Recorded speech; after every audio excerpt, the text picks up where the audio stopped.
Hello students, I am Himadri Pashine from Department of Chemistry and today's our topic is valency bond theory of color जिसे संयोजकता बंध सिद्धांत भी कहते हैं। तो आज हम वैलेंसी बॉन्ड के थ्रू ये स्टडी करेंगे कि जब किसी कंपाउंड में कलर्स जनरेट होते हैं या कलर्स में चेंजेस आते हैं तो उसे हम वीबीटी के थ्रू किस तरीके से डिफ़ाइन कर सकते हैं। तो first of all, according to this theory, a molecule is always in a position to oscillate its electron in the ground state। आप सभी जानते हैं कि जब कोई मॉलिक्यूल अपने ग्राउंड स्टेट में रहता है, ठीक है, तो अपने ग्राउंड स्टेट में वो कंटिन्यूस क्या करता रहता है, ऑसिलेट करता रहता है। मोस्ट मॉलिक्यूल्स में आपको पता है कि मॉलिक्यूल जिनमें nucleus positively charge, electron negatively charge, जो कि इलेक्ट्रॉन इस न्यूक्लियस के चारों ओर कंटिन्यूस क्या करते रहते हैं, ऑसिलेट करते रहते हैं। तो ये जो मॉलिक्यूल होता है, इस मॉलिक्यूल के इलेक्ट्रॉन्स अपने ग्राउंड स्टेट में कंटिन्यूस ऑसिलेट करते रहते हैं। When such a molecule is placed in the path of light, जब किसी मॉलिक्यूल को लाइट के पाथ में रखा जाता है। सपोज़ ये आपकी लाइट है, ठीक है, इस लाइट में यदि मैं इस मॉलिक्यूल को यहाँ पर रख दूँ तो क्या होगा, then it absorb photon of suitable energy and get excited. तब ये मॉलिक्यूल क्या करेगा, जिस रेडिएशन को ये एब्जॉर्ब करने की कैपेसिटी रखता है उस रेडिएशंस को ये एब्जॉर्ब करेगा और एब्जॉर्ब करने के बाद ये एक्साइटेड स्टेट में जंप करके चला जाएगा। The amount of light that is absorbed depend on the energy difference between ground state and excited state of the wavelength section। इसका मतलब ये हुआ, जो पर्टिकुलर मॉलिक्यूल के द्वारा लाइट एब्जॉर्ब की जाती है वो लाइट एब्जॉर्ब्ड किसके ऊपर डिपेंड करती है, एनर्जी डिफरेंस के ऊपर डिपेंड करती है। और एनर्जी डिफरेंस किसके बीच, ग्राउंड स्टेट और एक्साइटेड स्टेट के बीच के एनर्जी डिफरेंस पे डिपेंड करती है कि वो कितनी लाइट या कितनी अमाउंट ऑफ लाइट को एब्जॉर्ब करता है। The higher the wavelength of the absorb light, then according to this theory, तो इस थ्योरी में बेसिकली क्या चीज़ बताई गई है कि पर्टिकुलर कुछ एनर्जी लेवल्स होते हैं, ठीक है, ये पर्टिकुलर इलेक्ट्रॉन अपने ग्राउंड स्टेट में ऑसिलेट करता रहता है, ठीक है। जब इस मॉलिक्यूल को हम किसी लाइट में रखते हैं या इस पर से हम लाइट पास कराते हैं तो ये मॉलिक्यूल पर्टिकुलर कुछ लाइट की रेडिएशंस को एब्जॉर्ब कर लेता है और एब्जॉर्ब करने के बाद हायर स्टेट में जंप कर जाता है, ठीक है। तो अब हमें ये पता करना है कि इस पर्टिकुलर मॉलिक्यूल ने कितनी लाइट एब्जॉर्ब किया, कि अमाउंट ऑफ लाइट कितनी है, तो वो किसके ऊपर डिपेंड करती है, इस एनर्जी डिफरेंस के ऊपर डिपेंड करती है। एनर्जी डिफरेंस किसके बीच में, ग्राउंड स्टेट और एक्साइटेड स्टेट के बीच पे डिपेंड करती है। इसके अकॉर्डिंग कुछ पॉइंट आउट दिए गए हैं। फर्स्ट पॉइंट है, different structure of the molecule has resonance. आप सभी जानते हैं कि कुछ मॉलिक्यूल्स के स्ट्रक्चर्स ऐसे होते हैं जो क्या शो करते हैं, रिजोनेंस शो करते हैं। इन विच बायपोलर स्ट्रक्चर आल्सो पार्टिसिपेट, ठीक है। कुछ मॉलिक्यूल ऐसे भी होंगे जो बायपोलर होंगे, वो भी किस में पार्टिसिपेट करेंगे, रिजोनेंस में पार्टिसिपेट करेंगे।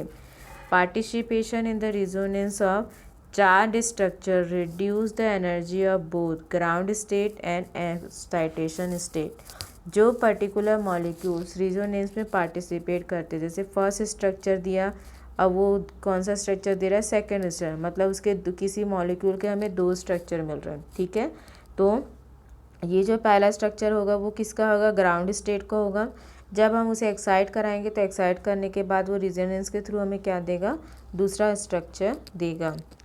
The more electron participate in energy, the more the difference in the energy of the ground and excited state of molecule. इसका मतलब ये हुआ कि जितने ज़्यादा इलेक्ट्रॉन, सपोज ये एनर्जी लेवल्स है, जितने ज़्यादा इलेक्ट्रॉन इस रिजोनेंस में पार्टिसिपेट करेंगे, एनर्जी का जो डिफरेंस होगा वो उतना ही ज़्यादा होगा। किसके बीच, एक्साइटेड स्टेट और ग्राउंड स्टेट के बीच जो एनर्जी डिफरेंस होगा वो उतना ही ज़्यादा बढ़ता जाएगा।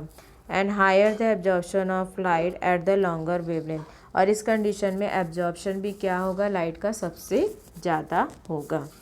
Then in the excited state the contribution of electrically charge structure is greater than in the ground state. यदि हम एक्साइटेड स्टेट की बात करें, जब इलेक्ट्रॉन ग्राउंड से एक्साइटेड स्टेट में जंप करता है तो इसमें जो इलेक्ट्रिकली चार्ज स्ट्रक्चर का जो कंट्रीब्यूशन होगा वो ग्राउंड स्टेट के कंपैरिजन में क्या होगा, ज़्यादा होगा। यहाँ पे एक एग्जांपल लिया गया है एथिलीन। एथिलीन जो होता है वो कलरलेस होता है, लेकिन पॉलीन जो होता है वो कलर्ड होता है। इसका कारण क्या है? In fact the intensity of colour increases progressively as the number of binder increases. ठीक है, किसी भी पर्टिकुलर कंपाउंड का जो कलर होता है वो कलर का जो डार्कनेस लेवल होता है वो इंक्रीज होता है। वो किसके ऊपर डिपेंड करता है? Binder increase, number of binder, जो बाइंड होने की जो कैपेसिटी रहती है उसके ऊपर डिपेंड करता है। This will be explain on the basis of valency bond theory, जिसे कि हम वीबीटी के थ्रू समझते हैं। तो देखिए यहाँ पे ethylene is considered a resonance hybrid of the following structure first and second. ये एथिलीन का फॉर्मूला है CH2 डबल मास CH2। इसका रेजोनेंस स्ट्रक्चर कैसा होगा? CH2 एक कार्बन पे पॉजिटिव चार्ज और एक कार्बन पे निगेटिव था। तो इस तरीके से हमें ये दो स्ट्रक्चर मिलते हैं। अब हम बात करते हैं in the ground state of ethylene. ये हमारा कौन सा स्टेट है?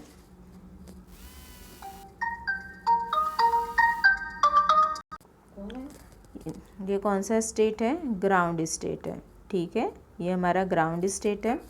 तो structure first is overriding and in excited state the structure second is overriding. इसका मतलब क्या हुआ? ये ग्राउंड स्टेट में था, जब इसे एनर्जी दी गई तो ये एक्साइटेड हो गया और हमें एक्साइटेड स्टेट में इसका इस तरीके का स्ट्रक्चर मिला। There is a huge energy difference between the two. इन दोनों के बीच का आप देख सकते हैं एनर्जी डिफरेंस बहुत ज़्यादा है।